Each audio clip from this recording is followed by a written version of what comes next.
Hello friends, स्वागत है आप सभी का आपके अपने channel digital education with master में। आज की क्लास में हम केवीएस पीआरटी पेडागोजी का मॉडल पेपर लेकर आए हैं। पेडागोजी सेक्शन में किस टाइप के क्वेश्चन आते हैं और किस लेवल के क्वेश्चन होते हैं उनकी बात हम यहाँ पर करेंगे। तो चलते हैं, देखते हैं पहला क्वेश्चन क्या है।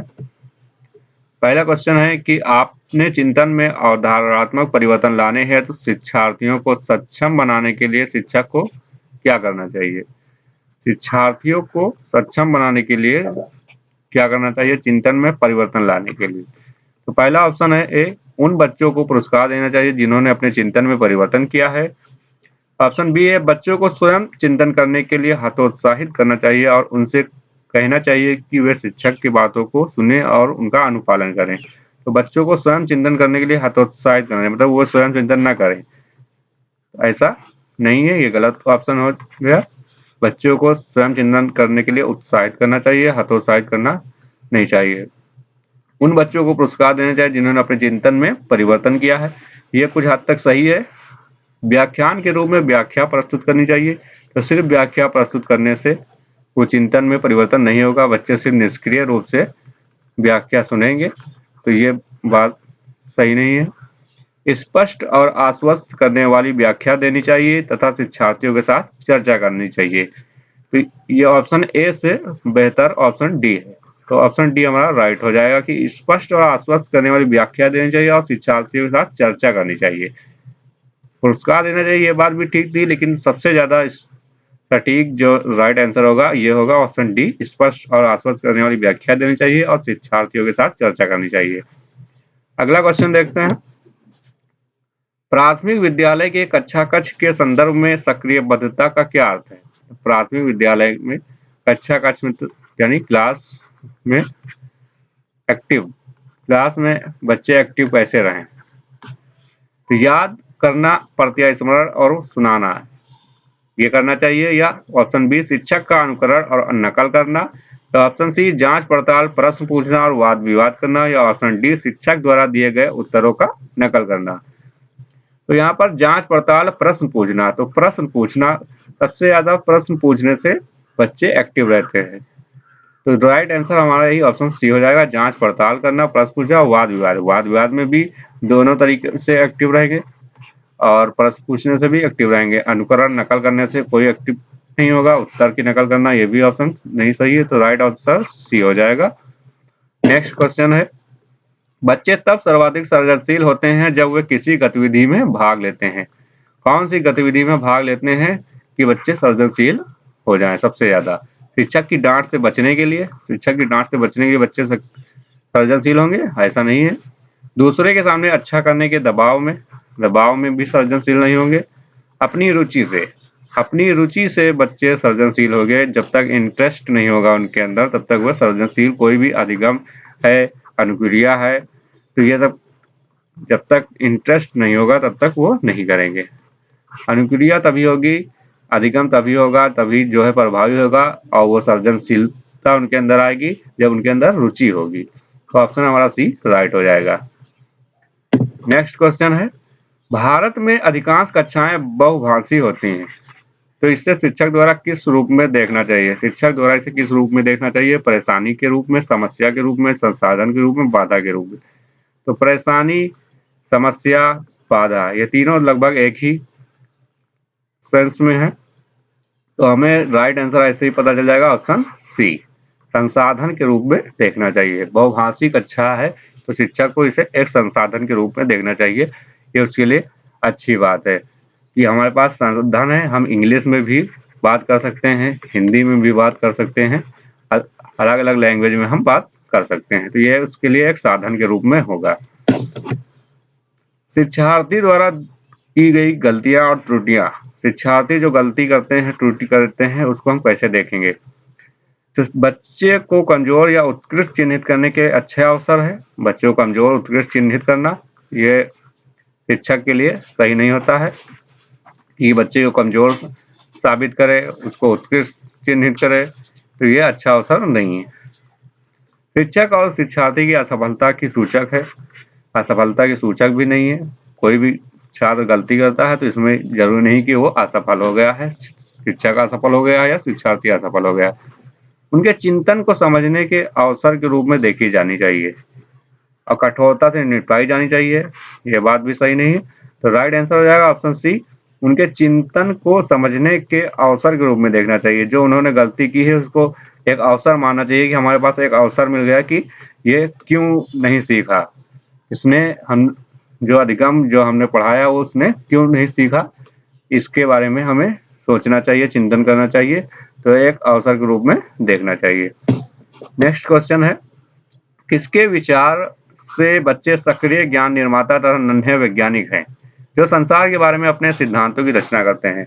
बच्चे के यहाँ सक्रिय ज्ञान निर्माता और नन्हे वैज्ञानिक हैं जो संसार के बारे में अपने सिद्धांतों की रचना करते हैं। ये कथन किसका है? स्किनर, पावलोव, युंग या पियाजे? तो ये जो कथन है ये पियाजे का है। पियाजे का कथन था कि सक्रिय ज्ञान निर्माता होते हैं बच्चे और नन्हे वैज्ञानिक होते हैं। जटिल परिस्थिति को संसाधित करने में शिक्षक बच्चों की सहायता कर सकता है। जटिल परिस्थिति, कोई जटिल परिस्थिति है तो उसको संसाधित करने के लिए, उसका समाधान करने के लिए शिक्षक बच्चों की सहायता कैसे कर सकता है? ऑप्शन ए है प्रतियोगिता को बढ़ावा देकर और सबसे पहले कार्य पूरा करने वाले बच्चे को पुरस्कार देकर। तो प्रतियोगिता को बढ़ावा देकर या उस बच्चे के कार्य को पूरा करने के पुरस्कार देकर, ये बात हो गई। कोई भी सहायता न देकर जिससे बच्चे अपने आप निर्वाह करना सीखेंगे। कोई सहायता न दो, उस पर एक भाषण देकर, कार्य को छोटे छोटे हिस्सों में बांटने के बाद निर्देश लिखकर। तो ऑप्शन डी सही होगा। पुरस्कार देकर प्रतियोगिता को बढ़ावा देने से समस्या का समाधान नहीं होगा, सहायता न देकर इससे भी नहीं होगा, और भाषण देने से कोई समस्या का समाधान नहीं होता है। तो कार्य को क्या करेंगे? छोटे छोटे हिस्सों में बांटने के बाद निर्देश लिखकर। ये हमारा राइट आंसर हो जाएगा ऑप्शन डी। कोई भी समस्या है अगर उसको हम छोटे छोटे हिस्सों में बांट देते हैं और तब वो आसानी से हम उसकी समाधान कर सकते हैं। तो छोटे छोटे भाग में हम समस्या को बांटकर सुलझा सकते हैं। तो यही राइट आंसर हो जाएगा।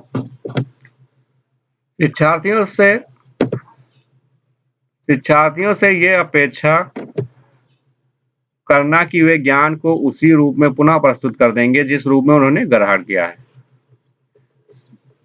जिस रूप में उन्होंने ज्ञान को ग्रहण किया है उसी रूप में प्रस्तुत कर देंगे।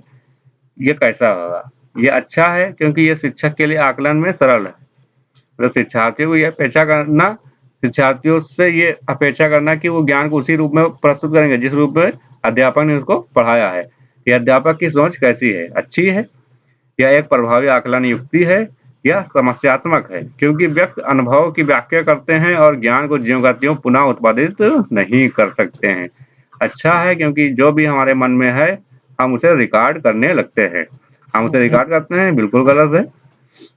आकलन की युक्ति नहीं है क्योंकि यह शिक्षक के लिए आकलन में सरल है, बिल्कुल सरल नहीं है।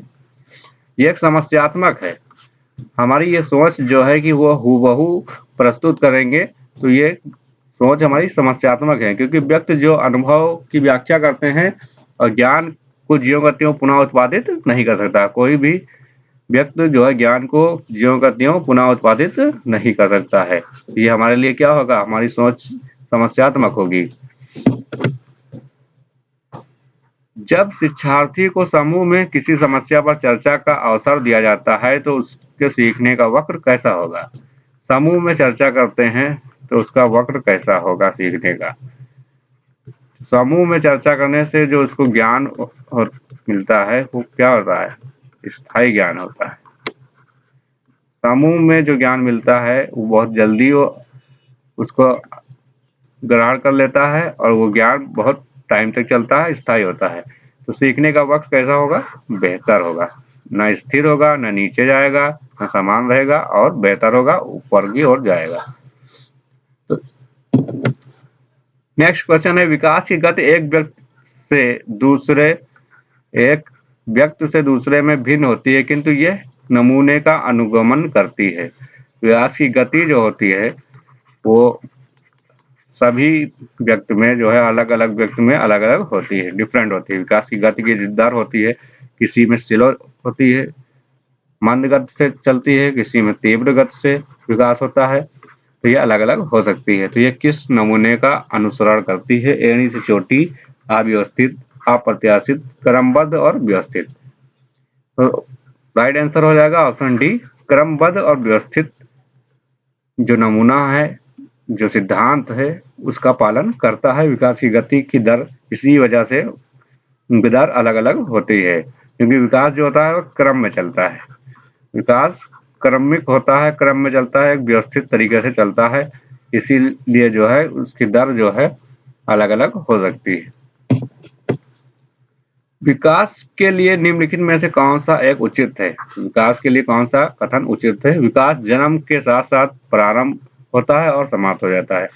जन्म के साथ साथ प्रारंभ का समाप्त नहीं होता, मृत्यु तक चलता रहता है, जन्म से मृत्यु तक चलता रहता है। तो ऑप्शन ए नहीं सही है। सामाजिक सांस्कृतिक संदर्भ विकास में एक महत्वपूर्ण भूमिका का निर्वाह करते हैं। विकास एक एकल आयामी होता है, ये भी ऑप्शन गलत है। विकास बहुआयामी होता है, सभी दिशाओं में विकास होता है। विकास पृथक होता है, ये भी ऑप्शन गलत है।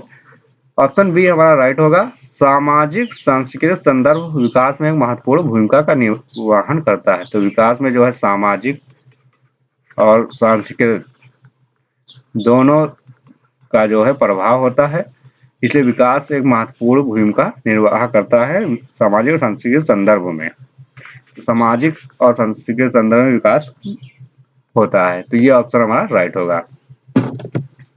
नेक्स्ट क्वेश्चन है, व्यक्तियों में एक दूसरे से भिन्नता क्यों होती है?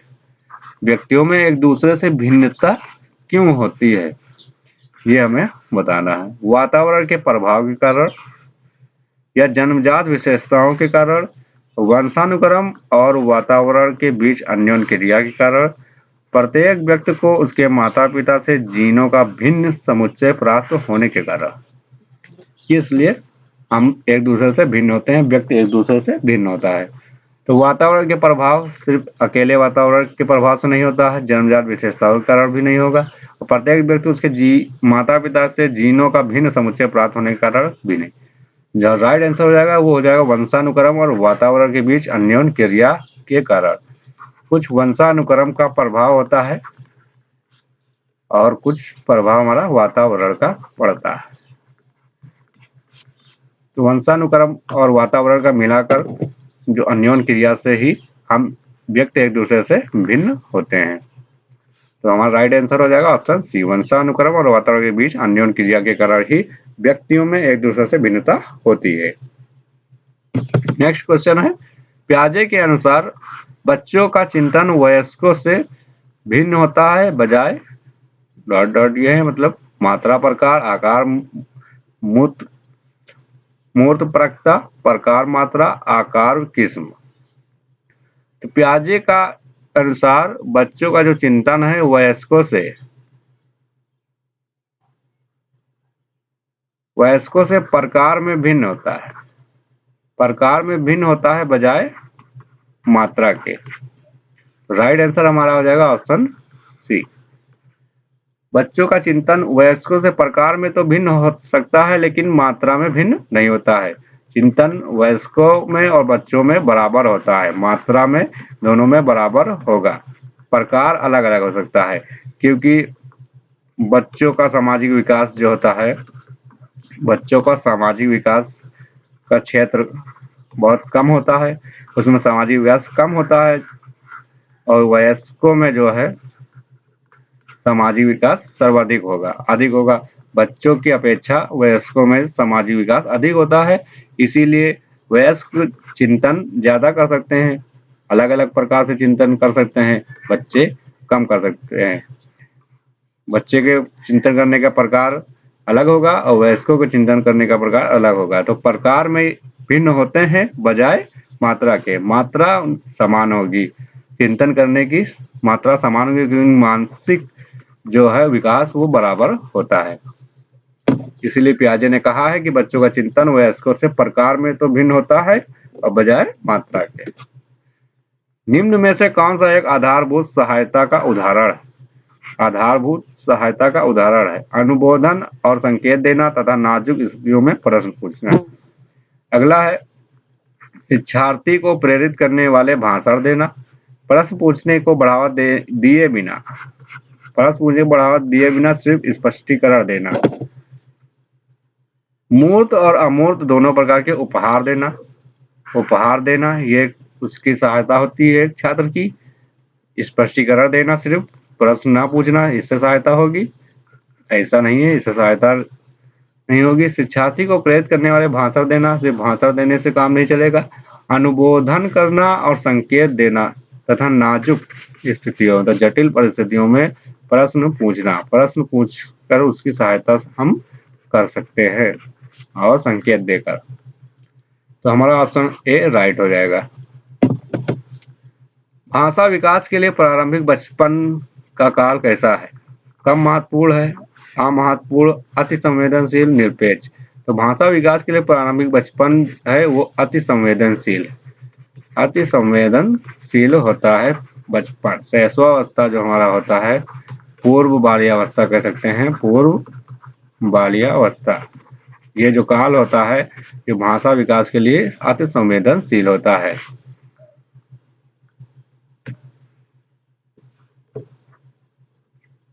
तो ये थे हमारे आज बाल विकास पेडागोजी के मॉडल पेपर केवीएस पीआरटी के लिए।